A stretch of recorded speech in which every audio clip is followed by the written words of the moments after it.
Se dépasser à la salle, c'est bien, mais c'est aussi se dépasser dans la vie de tous les jours. Donc on va garder cette mentalité, cette motivation dans le fait de se dépasser et on va le transposer dans la vie de tous les jours. Donc c'est vraiment ce qui est intéressant avec le CrossFit.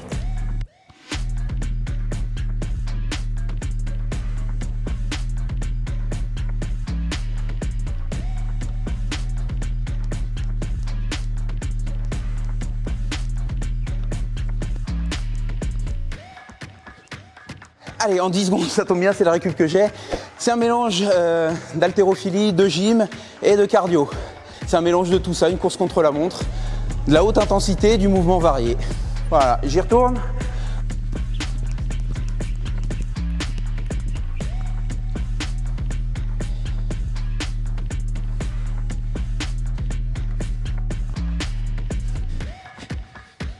On a des repères de fréquence, de cadence, etc. Moi, je sais que vraiment, si je veux être performant, on se rapproche des 90, 100 mouvements à minute. Dès que je commence à chuter, je sais que j'y suis. Et là, je lutte pour y rester.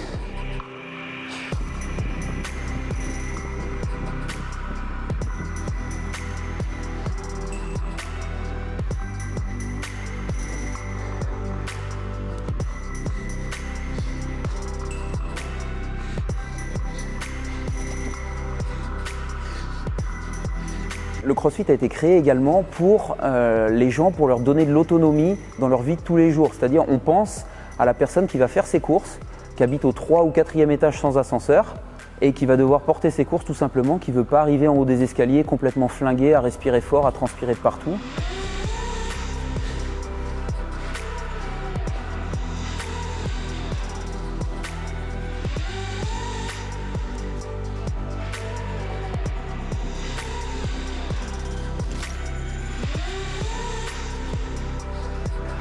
On sait qu'une séance de force, par exemple, c'est 48 à 72 heures de récupération derrière. Quand on veut s'entraîner tous les jours, voire plusieurs fois par jour, on se doute que c'est pas possible. Donc il va falloir faire des compromis, il va falloir adapter à l'athlète, adapter aux qualités qu'on veut développer en priorité.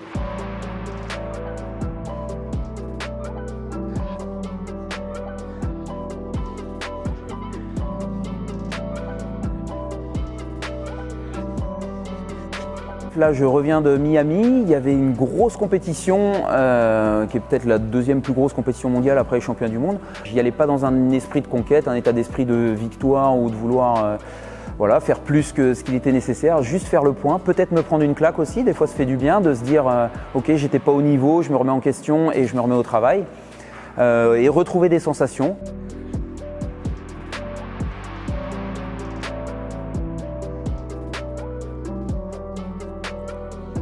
Voilà, je prends toujours l'exemple d'Usain Bolt.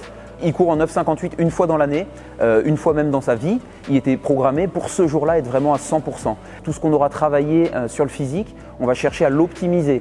Il y a des paramètres extérieurs qui vont influer sur la performance. On parle beaucoup de stress, on parle de problèmes de sommeil, on parle de motivation, on parle d'un petit peu tout ça. C'est des paramètres qu'il va falloir ajuster pour, encore une fois, le jour J, une fois dans l'année, être au maximum de mes performances.